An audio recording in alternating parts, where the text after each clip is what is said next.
All right. So, thank you so much for coming in today, Eric. Yeah, no problem. Happy to be here.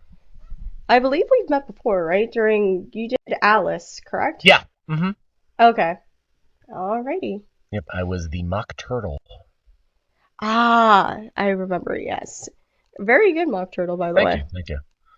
That was fun. Alrighty. So, I heard that you're doing New York Showcase. Very exciting. So, I have here a set of questions for you for Okay. your interview. Sure. So, the first one is to describe your experience as an actor or voice actor. Describe my experience. Everything started for me in middle school. It's funny, I actually told this story on a podcast interview not that long ago. I was cast in a 1950s music review in sixth grade where I played the school nerd. This was the early 90s, and Steve Urkel was in the pop culture scene at that time. And I happened to do an Urkel impression, got this role, and that was when the acting bug bit. Since then, did school plays from that point on, did stuff in high school also. Started out as a theater major, foolishly changed. That's a whole separate story. But then rediscovered community theater during and after college and did that for several years. And it was right around a couple months before the start of the pandemic, actually, that I got the idea of pursuing voiceover. I started thinking, well, hey, I don't necessarily physically fit a lot of the roles that I would love to get to play, but the beauty of voice acting, you don't have to look the part. And that was when I said, well, why don't I look into this? And then I took an intro class, and they're like, yeah, you've got some talent here. Go into this. And that was where things went from there. The rest, as they say, is history. All right, cool. So, speaking of you having talent for voiceover, what do you think makes you as an actor or voice actor unique? I mean, something I've been told that is very much an asset for me is my adaptability and Hmm. my quick ability to take direction and redirect and take the dialogue in a completely different direction from a previous take, and just being able to rapidly shift on the fly to that new direction. Okay. What is your favorite thing about the overall industry? For me, it's just a love of acting. Had this conversation the other day. It was through a Facebook thread that Bob Bergen had actually spoken on, and he just talked about, it's not about, he doesn't have to act for money, he has to act. And I felt that so deep in myself that, yeah, I get that. I love acting. I'm not in this industry for the money. Yeah, the money's decent when you can get a good gig, but I'm not doing it for the money. I'm doing it for the love of acting. Okay. And what is one thing that you would change about the industry if you could? Getting hired more?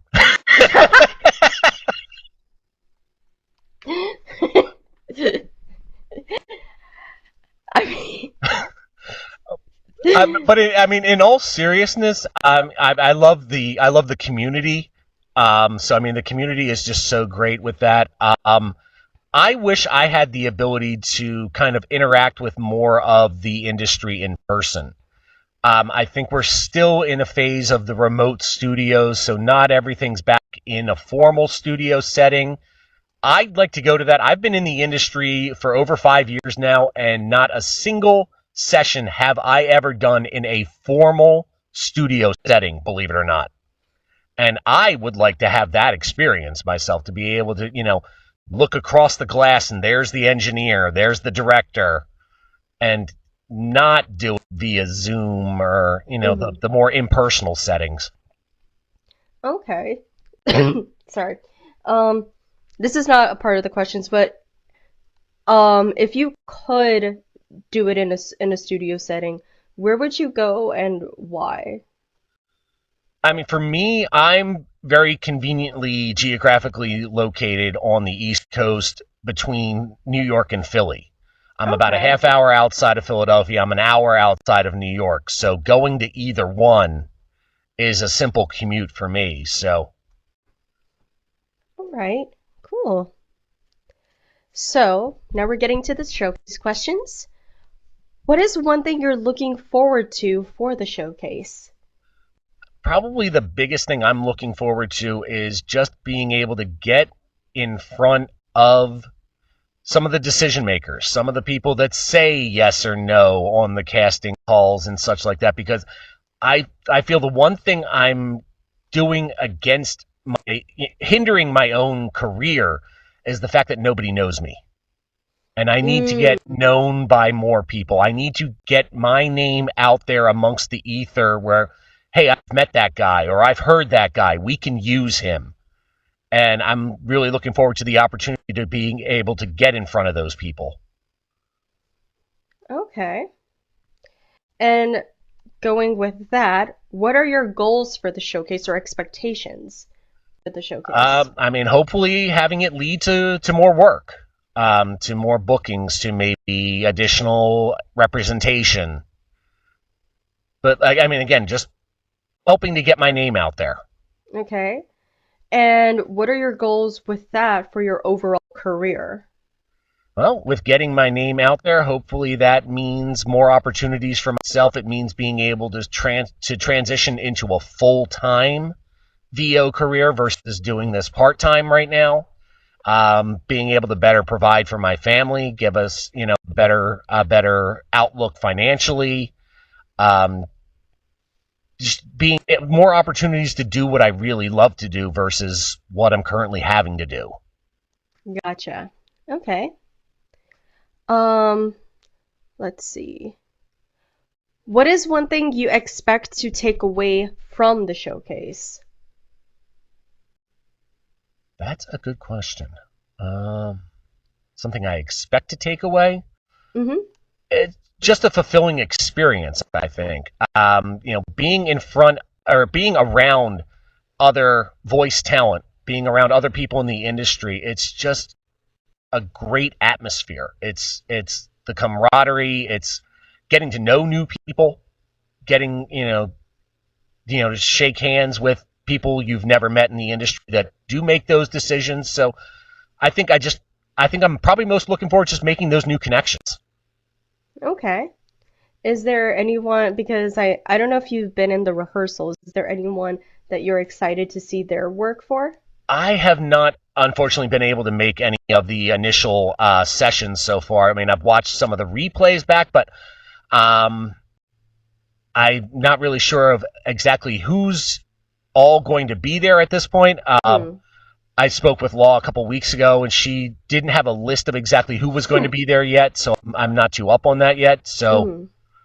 I mean, I just like meeting. Hopefully, there's maybe some people I already do know. That would be great. It always relaxes me when I'm in a room with people I do already know. Okay. All right. So, what are your plans after showcase? Pushing that envelope, keep up with the marketing emails. Hopefully, with any of the new contacts I established, definitely following up with those folks either by phone or by email and saying, "Hey, we met at so and so. Any openings right now? Looking to cast for anything coming up? Mhm. Can you use me?" Gotcha. Okay. And here is, I think this is one of the heavier questions. Um, how do you plan to continue to grow your business and within the overall industry after the showcase? I mean, one of the things that I need to focus, one of the things that I have struggled on and has been a goal for 2025 is just improving my overall marketing and outreach. I started working with a virtual assistant just to start sourcing leads. Mhm. Staying up on that, falling a bit behind just because of work and life. I've probably got about 15 to, no, probably 30 to 40 some odd leads that I still need to work and send emails out on my list right now. and I get another 15 to 20 every week. So getting caught up on that, getting ahead on that, just continuing that outreach, continuing that follow up, improving in my keeping my records straight using CRMs and such to keep track of all that. Just keep pushing to keep getting my name out there. Okay, cool. Speaking of getting your name out there, are there any plugs or anything that you would like to include, like any projects that you were in, anything that you would like to um, tell us about before we head out? I mean, probably some of the biggest things that I'm proud of right now that I'm working on, and it's funny, going back to the love of acting versus the money in the industry is I'm working on a couple of audio drama projects that are completely, right now at least, completely unpaid, but it's some of the most fun creatively that I have ever worked on. I'm working with a group. The studio is called Shoestring TV. Jason Beard is our showrunner for many of the programs that we have. In a podcast called Leo Braun, which is a horror audio drama detective series of sorts. Some really great characters. The second season premiere, we recorded it a few months back, but it the dialogue that Jason wrote for that episode, especially for one of the characters that I played, had to be some of the best dramatic work that I've ever had the opportunity to do. I'm super proud of the episode. We submitted that episode to a couple of awards, so we'll see what comes of that. I'm really proud of my castmates. I love the group of people that are in it. There's a lot of names that people would probably recognize that are a part of the program. We also are. I'm the lead in another series that we're producing right now called Magnetar, which is another more of a mystery sci-fi series that is going in some really interesting directions. That's been a lot of fun. We're working on a comedy series that's actually a spin-off, ironically, of Leo Braun. And it definitely does not go in the horror mystery genre. It's definitely it's a 1980s based comedy. It uses some of the characters that were introduced in Leo Braun. That's been a lot of fun to work on. Again, it's a lot of the same cast members that have gone back and forth between the shows. But yeah, working with them is probably one of the biggest things that I would say I'm most proud of working on right now. Okay, sorry, you were cutting in and out a little bit. It was like Oh, more near the end. We got most of it though. Let's see. So I know I said that was the last question, but mhm. I just wanted to go back a little bit. What do you love most about acting? I mean, probably my biggest thing is being able to get into different characters. I mean, I know everybody says like commercials and e-learning. Yes, it's acting, but I really love the character work. Yes, in a commercial you can have a pharmaceutical ad where you might have to kind of take on the role of a medical professional or a patient or that sort of thing.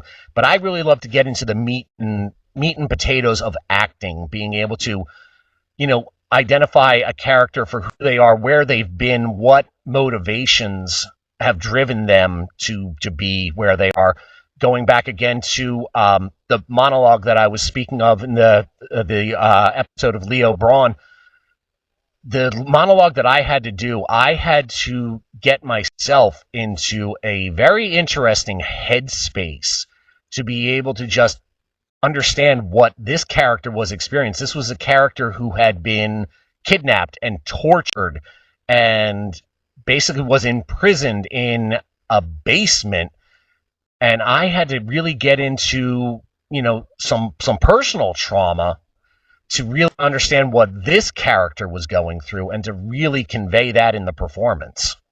So that's the stuff that I really love getting into, is just getting into the performance. Okay, great. I actually love that too about the overall industry, getting to be so many Mm, different characters. All right.